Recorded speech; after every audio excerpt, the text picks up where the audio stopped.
Welcome to Horse Center, everyone. This is the first edition of Horse Center, brought to you by Horse Racing Nation and Derby Wars. I'm Brian Zipse. You may know me as Zipse at the track. Matt, what's your AKA these days? You may know me as Andy Scoggin. I think many of you do know me as Andy Scoggin. Should I call you Andy or Matt today? You can call me anything. You can call me anything. And let's not forget our lovely producer back in the home office in Louisville. That's Ember Marr. Hi, guys. Let's do it. All right. Matt, we had a big weekend of racing as usual. It was closing weekend at two of our favorite racetracks in the world, Saratoga on the East Coast, Del Mar on the West Coast. I think the biggest or the most prestigious race of the day was probably last week was the Woodward Stakes. What'd you think, Matt? If we had watched the Whitney, I think we kind of knew what was going to happen in the Woodward, huh? Yeah, and I thought it was pretty amazing that it played out pretty similarly to the Whitney. That It's My Lucky Day and Moreno, and they did what they do. They went out in the front and ran the whole way and all the way down the stretch, head to head, and great battle and. Different result this time, though. Last time it was Moreno. This time it was It's My Lucky Day. Yep, it was It's My Lucky Day, and It's My Lucky Day, won the Woodward. A little bit more prestige there. You won the most recent battle, so a little bit of an edge to It's My Lucky Day. A little bit of an edge. Well, what have you done for me lately? It's My Lucky Day 1. Amber, you want to roll that videotape of the Woodward stretch run for us so we can take a look? Drives through on the inside, top of the stretch, and Moreno still desperately holding on to the lead. A resurgent It's My Lucky Day. They're shoulder to shoulder. Prayer for Relief is third. Thrilling finish in the Woodward. Never Say Die, Moreno. It's My Lucky Day who won. Oh, what drama in the stretch. It's My Lucky Day narrowly. Not as good as that was. It's My Lucky Day running down Moreno this time, reversing the Whitney. I think it was overshadowed on that card. What else happened on that Woodward Day card Saturday at Saratoga? It was quite a card, and to whet your appetite with the return of Wise Dan. Oh, yeah, Wise Dan. We all heard of him. Horse of the Year. 2 times Wise Dan, and he was phenomenal, just flat out phenomenal. And I know you and I talked a little bit last week about the return, and I think we both felt like we were going to see the old Wise Dan. I thought it was fantastic that we got to see the old Wise Dan showing what he does best. That the great move down the stretch and the courage at the wire. He wins. That's what he does best. He did it again. And I got to tell you, there were some anxious moments there down the stretch. That long shot from the Lucas barn, an old friend of mine, Optimizer, was rolling on him late. I didn't know if Wise Dan was going to get to the wire first. I worried that I didn't see that typical that punch, that quick burst that Wise Dan has on the far turn. He gave a lot of weight. It was his first race in 3 months. It was his first race since major surgery. So we should be nothing but happy. Has he lost a step? I think that's a possibility we might have to look at later as we get closer to the Breeders' Cup. Yeah, we'll have to see. It sure looked like that. Optimizer might go by him, and Optimizer was gaining ground on the stretch. But you know what? I think it would have taken more than just one more jump. I think, Wise Dan would have held off. You were never worried, were you? Wise Dan is something. 22 out of 30. And, I was talking about him in an article the other day. He's won 13 of his last 14 races. Truly amazing. Matt, that rolls us right into something that you did on Horse Racing Nation this week. And I loved it as always. And that was your best of Saratoga for 2014. You want to give us a quick synopsis of the things you talked about in there, and maybe some Matt Scaggy Eclipse Awards for Saratoga? Yeah, I kind of decided that was a good way to go about it this time, because I think in most of the categories, It was pretty easy. We saw some real nice 2-year-olds, and right at the end there in the spinaway, Condo Commando really took over the division because prior to that race, I probably would have gone with Fashion Alert for her win in the Schuylerville, but I think she's a little bit laid up because I saw her in the barn towards the end of the meeting. It looked like she was getting a little treatment for, I think maybe she has some of those little 2-year-old ailments going on. But Condo Commando came out in claiming race and just was impressive. So yeah, she's you can't look past her. She's won both of her races by a pole. Yep, Rudy's got a good one. What about the boys? And again, with the boys, Competitive Edge backed up his maiden win with another very, very impressive run from the Pletcher barn and Competitive Edge. And after the race, Johnny V seemed to think that this was a particularly good Pletcher 2-year-old. He said maybe as good as any that he's been on in a while. Uncle Mo? It made it sound, Johnny V made it sound like this one might be as good as Uncle Mo. Without saying it. Pretty good, yeah. But he did very similar things. The big maiden, the big hopeful, and then he rolled in the Champagne was next race. And I suspect we'll see Competitive Edge. We saw him in his debut performance. That was Peter Pan Day. He looked great that day. The horses that came out of that race looked good. Yep. Competitive Edge is the best 2-year-old in the country as far as I'm concerned right now, right this moment. What's today, August the 4th? Competitive Edge is the one to beat. Yes, yes. What else you got from Saratoga? What other highlights? 3-year-olds, 3-year-old fillies. You can't argue with Stop Charging Maria. Her races aren't dazzling. They weren't ultra impressive, but when you win the coaching club and you win the Alabama, there's not much you can argue about there. She was the best 3-year-old filly at Saratoga. I am not dazzled by her. I'm not dazzled by her at all. She beat the horse she was supposed to beat, though. Yep. No Untoppable, No Sweet Reason, no Cassatt, who I think we're going to see all line up in the cotillion soon. Yep, absolutely. So, but from what we saw, it wasn't the greatest showing in those 2 races in their histories, but she took care of business.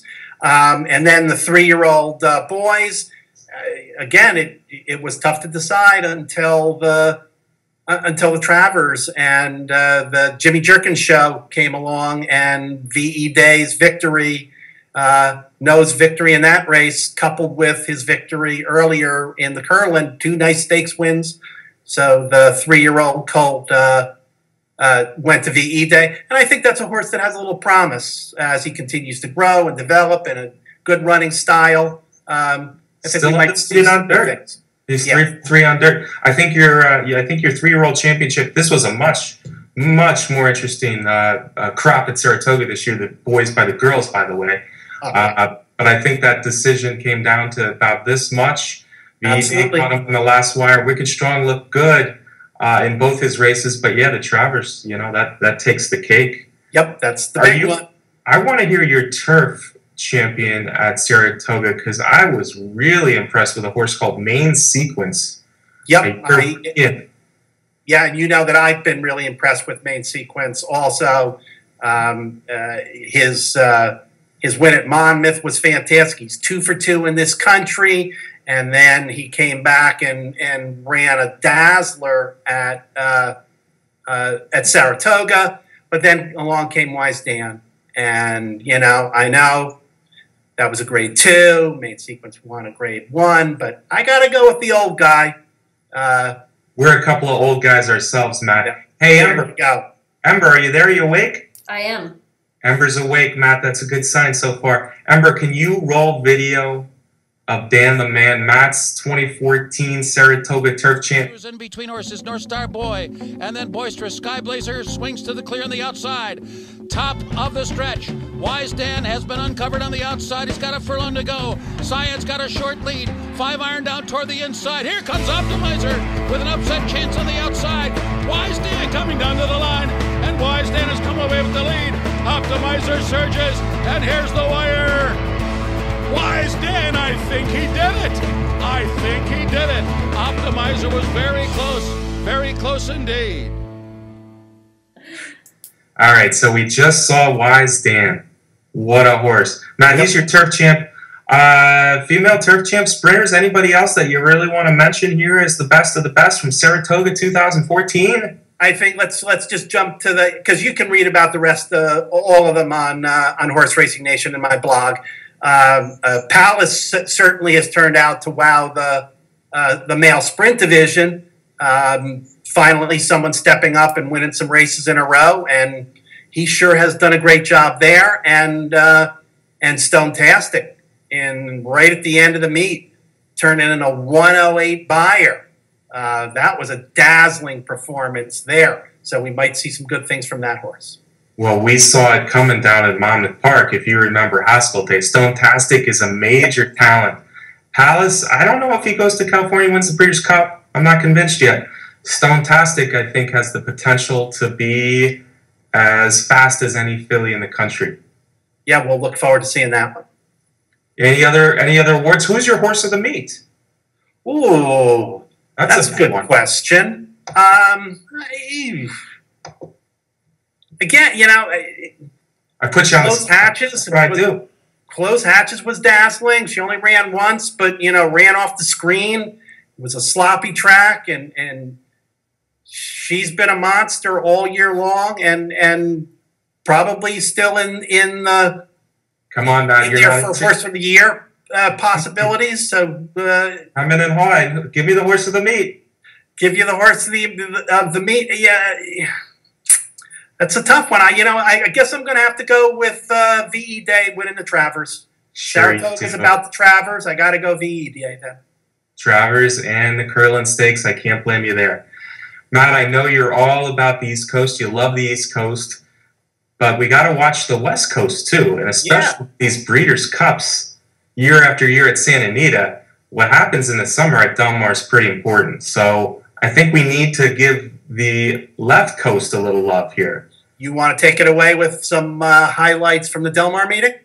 Well, there's one highlight for me, but I'm going to get to that later. I hope we have the videotape of Shared Belief. I'm giving it away already. Now, you know what I did? I went to a top 10 moments 2014 Del Mar. We had personal. I hope so. I've yet to post this article, so it's yet to be seen how good it is. But anyway, we had a Midwestern filly go out for the Del Mar Oaks personal diary. She beat the California fillies. That's number 10 on my list. Number 9 on my list is another 3-year-old turf race, Enterprising. Now, he won 2/3 of the 3-year-old turf stakes at Saratoga. He got beaten at Del Mar Derby. But I loved his La Jolla so much, where he came from way back and just rolled him in the stretch. Then we get to some of the 2-year-olds and Sunset Glow. Do you know the story about Sunset Glow at all, Matt? Share it with us, Brian. What's that? Share it with us. Share it with us. Sunset Glow is the filly that has been to Presque Isle. She's been to Royal Ascot, and now she's won 2 straight stakes at Del Mar. She looks like a very interesting filly. We know she likes synthetics.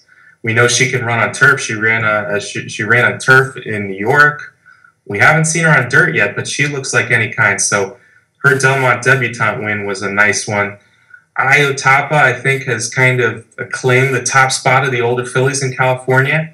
Miss Serendipity, the yellow ribbon. This just happened last week, and yet another Ron McAnally special. You know what I mean, don't you? Yeah, well, yes, absolutely. Another one from South America. Argentina to United States Pipeline. Ron McAnally's been doing it for as long as I can remember. I've been a fan of Ron McAnally, it seems like, my entire racing life. I've been watching him train horses for 40 years now. I got to tell you that the blog that you wrote about that race with the tie yellow ribbon, I was doing Tony Orlando songs in my head for several days afterwards, and I blame you for that. Do you want to hum a little bar or two right now? No, we'll skip that. Instead, I'll knock 3 times on the ceiling. Knock 3 anyway. Okay, so where was I? Miss Serendipity. She looked very good, and I think she's thrown her hat in the ring for the Breeders' Cup Turf Fillies and Mares. She looked good in the yellow ribbon. Yesterday, I don't know if you saw it, Matt. It was kind of late, East Coast time, but American Pharoah. Pharoah spelled wrong, by the way, but it's American Pharoah. He's a pioneer of the Nile, the Zayat stable, has him, and they run him. And he kind of disappointed in his debut for trainer Bob Baffert, but yesterday's win in the Del Mar Futurity was kind of blow him off the board kind of stuff. He went to the lead, and the race was over, and he just opened up. 101 Beyer speed figure. 101 Beyer speed figure. He ran 108 and change, 121 and change for the final time. So it was a big performance. Yeah, you know what I found particularly interesting? But I was looking at the PPs before that race, and I said, 4 maidens in this Del Mar Futurity out of 9 horses? I'm like, that's the best that they could come up with? Well, what ended up happening, Brian?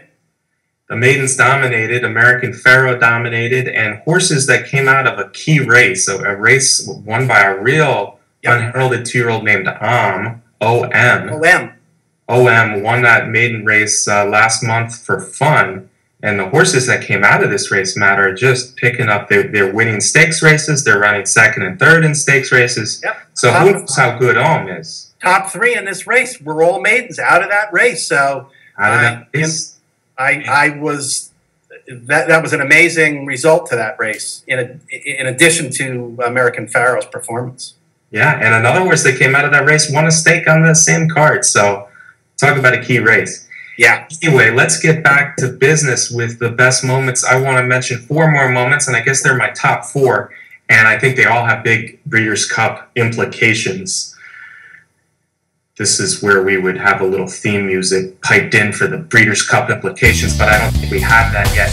Anyway, number 4, Judy the Beauty. It was a 4-horse race. I don't like 4-horse races, so to speak. But in that race was Judy the Beauty. I'm talking about the Rancho Bernardo a few weeks ago. And she won impressively. And it also marked the return of Renee Scott Zip, who gate to the first 3-4 furlong marker anyway is the fastest filly in the land, or has been for the last few years. Judy the Beauty dispatched her that day, and it wouldn't surprise me at all if these are 2 of the fillies to beat in the Breeders' Cup Sprint filly and mare division. Yeah, and you gotta love Judy the Beauty year after year. She's great. She's absolutely super on synthetics, and of course this was synthetics, but she retains her form pretty darn well in dirt. Speaking of fast horses, what about Golden Sense in the Pat O'Brien? One of the best performances of the sprinting variety of the year, Matt? Absolutely. Stamped himself as the leader for the Breeders' Cup Dirt Mile, the Dirt Mile. Breeders' Cup Dirt Mile or the Breeders' Cup Sprint, which is maybe a little bit more in prestige and certainly money. So Goldset might have some decisions. And he took it right to the front. He took the race right to him, which has been a little unusual for him lately. But after 2 tough losses to start the year in the Met Mile and then to Big Mocker, Golden Sense came through in a big way in the Pat O'Brien.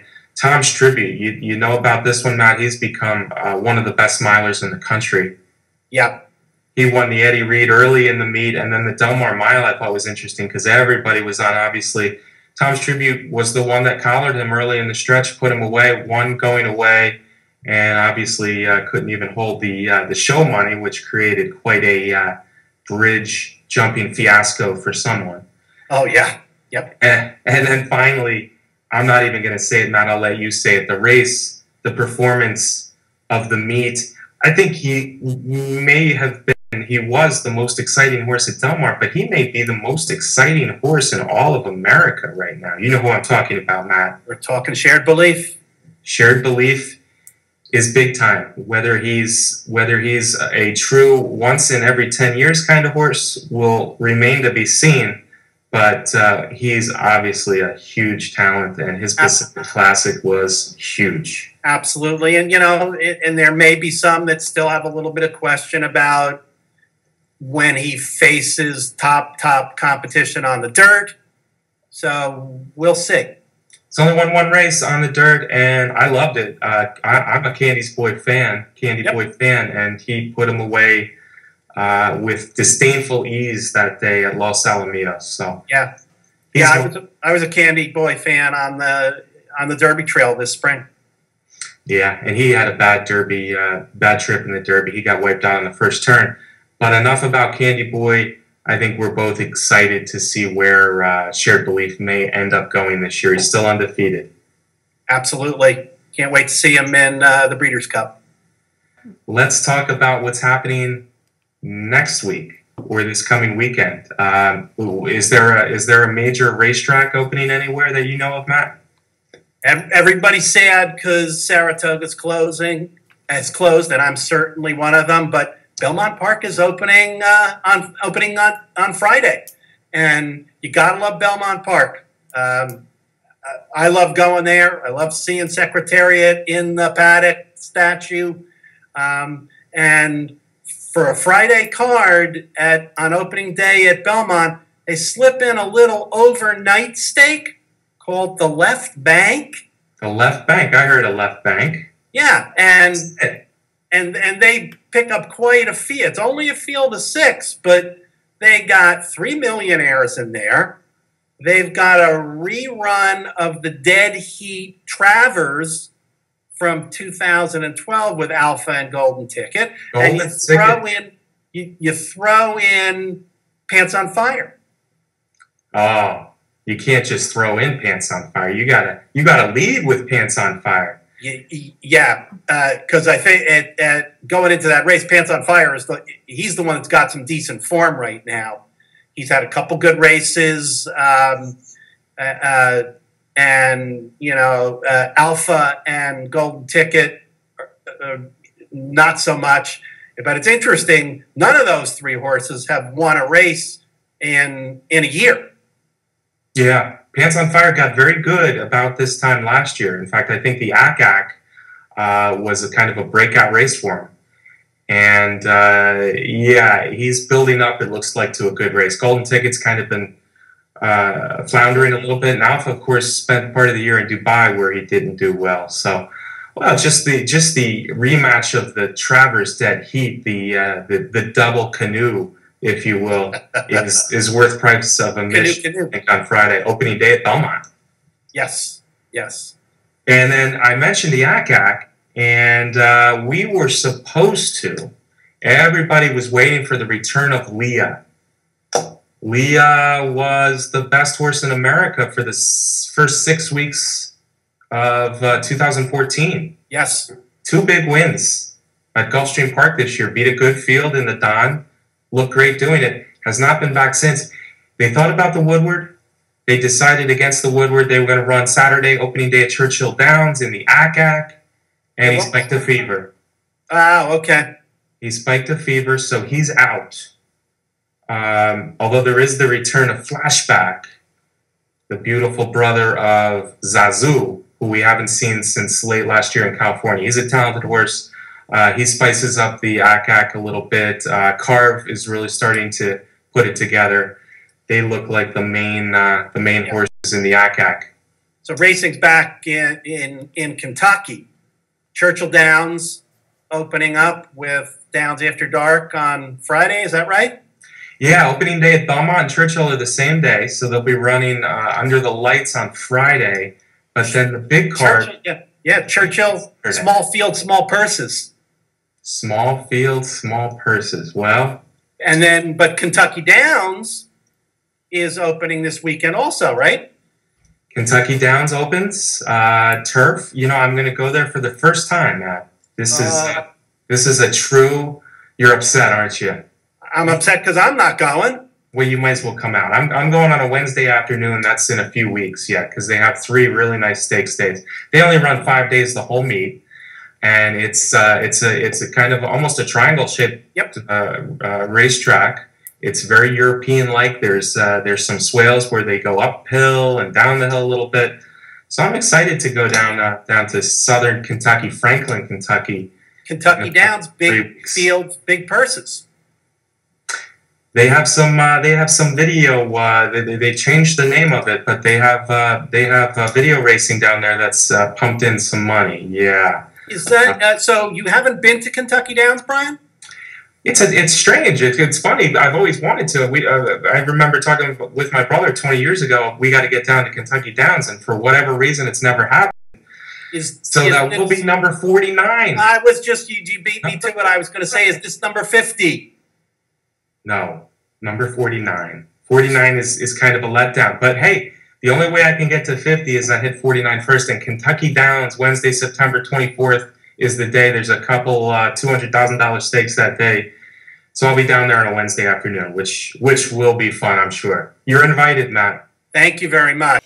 What else is happening at Churchill Saturday, though, Matt? There's 4 stakes. You got the 3-year-olds coming out. It starts the Derby and Oaks Trail, because those 2-year-old stakes at Churchill become a little bit more important maybe than some of the sprints we've seen this year. And there's one horse in there that really intrigues me. I called him my first 2015 Kentucky Derby horse, for whatever that's worth. What are the chances of catching one this time of year? But I like a horse called Bourbon. Yeah. He's out of the first crop of Super Saver. Exactly, the first crop of Super Saver. He got kind of a tough trip with third at Churchill in his debut, and then of all places, he went to West Virginia, Mountaineer, West Virginia Derby Day, and he rolled the field there. I think he might stretch out well, so he's going to be part of the Iroquois field. I think he's the second choice on the morning line. That'll be worth watching. That'll be worth watching. Got to give a shout out to On Fire Baby too. Yeah, Super Savers is having quite a first year. I think I think she had some really good mares bred to Super Saver this year, which gives him a great chance to get off to a great start, which he's done. So I think those good mares are going to keep coming. Like with Bourbon. You know, Bourbon's dame waltzing with, it's either waltzing with Deb or waltzing with Debbie. That mare is 12 for 12 producer. 12 foals, 12 winners. Wow, I did not know that. Well, that's the kind of quality mare that Super Saver's been had in his first book. And that's the quality information that you always supply here on Horse Center. Yeah, Super Saver's the there's been a few first crop sires who have done well this year, but in competitive edge and Bourbon on Saturday. But in those two alone, Windstar's got to be tickled pink. Yep, with absolutely. The Kentucky Derby winner. I'm at a loss for remembering what year. Was that 2010 he won the Kentucky Derby? 2010. Todd Fletcher's only Derby winner. And he won one of these stakes at Churchill Downs in the fall. I don't think it was the Iroquois. I think it might have been the Kentucky Jockey Club. But we'll see if Bourbon can get on that Super Saver got on. What else do we have this weekend, Matt? Is there anything? This is a little bit slower weekend than some. Yeah, I think we're getting rolling. And of course, at Belmont Park, we've got Super Saturday coming on the 27th of September. So that's only 3 weeks away, with 5 Grade 1s and a Grade 2, the Turf Classic, the Gold Cup. So that's always a great weekend. And then the weekend before, the second big weekend at Parks with the Cotillion and the Pennsylvania Derby. And I know you and I will be talking a lot more about those as the weeks move along. Yeah, 2 weeks coming up a little bit later in September. Let me ask you this, Matt. That's exciting. The Cotillion is exciting, and the Pennsylvania Derby the same day. And then a week later, you got Super Saturday. If you could pick one race that you could fast forward to right now and see in September before we get to the Breeders' Cup, what's the one you're most looking forward to? I guess I'm looking forward to seeing the California Chrome's comeback at Parks. I mean, he was everything that racing was about all spring long, and just fell short of making history in racing. So and his comeback is really going to dictate a lot of the dialogue for the rest of the year. So yeah, I'm looking forward to seeing what Chrome has to show us at Parks. Hope he comes back good. Hope he comes back good. There'll be some good horses in there to test him. One horse I think who's in the running to knock off Chrome if he's not on his best is Tapiture, who's always run well at middle distances. So the Penn Derby is interesting. I'm looking forward to the Jockey Club too. One of the reasons I'm looking forward to the Jockey Club is Palace Malice. We're going to have Moreno back in there. You're going to have some of the 3-year-olds from the Travers, probably maybe both of Jimmy Durkin's 3-year-olds going in there. Right. I really want to see how Palace Malice bounces back after his only bad race of the year. Yeah, it's going to be interesting to see if we get the Palace Malice of earlier in the year back, and I hope that we do. Of course, big news recently for the Beldame is that Princess Silmar is going to give it one more try. So they think they've kind of figured it out at this point. You know, those 2 most recent races were head scratchers, but now they're saying the electrolyte balance, the thumps, as they call it. So now they've got something to pin their finger on. I hope we get to see another big race from Princess Silmar. As do I, my friend. She's as you know, she's been a filly I've liked all along, and the Stankos of King of Custer. They're good for racing. Just really nice people. Yeah, they're good for racing. They do things right, and they certainly know how to give back to the sport.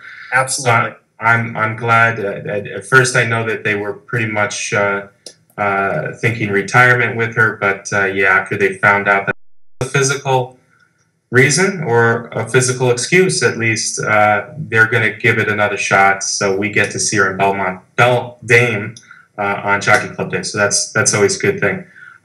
Getting back to this week, there's one race down in Louisiana, which used to be a biggie. I guess it's no longer a biggie. The Super Derby is not what it used to be. Sunday Silence, Unbridled. They used to get all sorts of good horses down there. Horses down to 400,000 now. Yeah, 400,000. Small, but Amber, you want to throw up those PPs real quick? Yep. And I think there's a couple key races in here, Matt. If you take a look in Iowa, Jessica Starr was able to run by Vickers in Trouble in the mud, and then on Ohio Derby Day, it wasn't muddy. It was raining. But it wasn't muddy yet, and East Hall nipped Jessica Starr on the wire in the Ohio Derby, and now I think those are the 3 horses to beat in the Super Derby. Do you have much opinion on the race? I looked at it a little bit yesterday, and I think I'm feeling like if East Hall can duplicate that performance in Ohio, I think there's a little bit of speed in there. We know Vickers is going to be running. I think there's a couple others in there that are going to run with Vickers in Trouble. I think it might set up for East Hall. So, and hey, wow, and a Thistledown. I love those Thistledown horses. You're a Cleveland guy. You have some Cleveland roots there, so I don't blame you. Yeah, East Hall's very interesting. Jessica Starr, I think, made a premature move in the Ohio Derby, so I like those 2 a lot. Yep. Although someone from the Ramsey team said no one beats Vickers in Trouble in derbies in Louisiana. They're 1 for 1 so far. They're going for 2 for 2. Before we call it a show, Matt, I think we need to pay homage, recognize the voice of American racing, probably for more than 3 decades now. Do you want to talk a little bit about Mr. Tom Durkin and what he meant to you? Yeah, you know, he certainly changed the craft of race calling. He changed the craft of race calling from really just talking about where the horses were on the track all the way around to bring drama and a script and talking about jockeys and what's happening in the race. I mean, Tom Durkin changed changed the game in that regard. And he was there at the beginning of the Breeders' Cup. I think he was a big reason that those Breeders' Cup races were what they were, and it was a big part of getting the Breeders' Cup off the ground. You know, I sum it up by saying replacing Tom Durkin is similar to what it was when John Wooden retired from basketball at UCLA. You couldn't replace him. People tried. You just can't replace John Wooden. I don't know how you're going to replace Tom Durkin, but we all appreciate what he did. We all have the favorite calls. My favorite call of Durkin's was Cigar winning the Classic at Belmont Park. That's my favorite. That's a memorable one, and he added excitement to it. Let's roll one of Tom's less maybe serious. I'm not sure if serious is the right word, but let's roll. Do we have a videotape of one of his stretch calls, Ember? Do, re, mi, fa, sol, la, ti, do. Sweet over Melissa, second on the inside. Not a Peep is third. Alcalina is fourth. They're in the final furlong. It's do, re, mi, fa, sol, la, ti, do.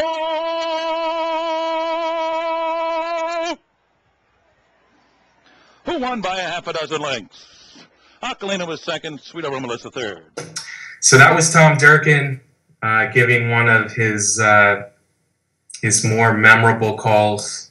And he had a lot of fun calls like that.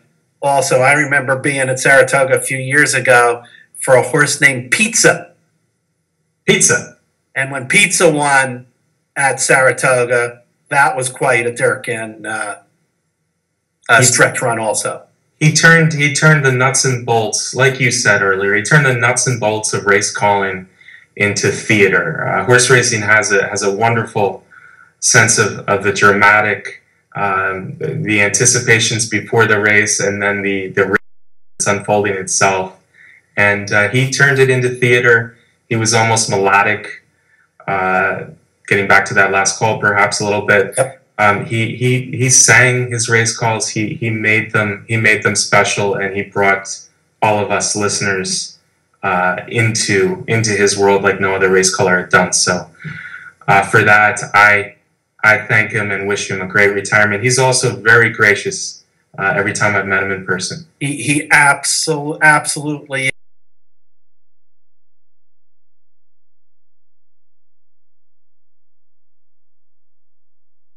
If you saw after the last race, after the spinaway, when he walked down out of the press box to come down to the winner's circle, when the fans saw him, they were all looking for him.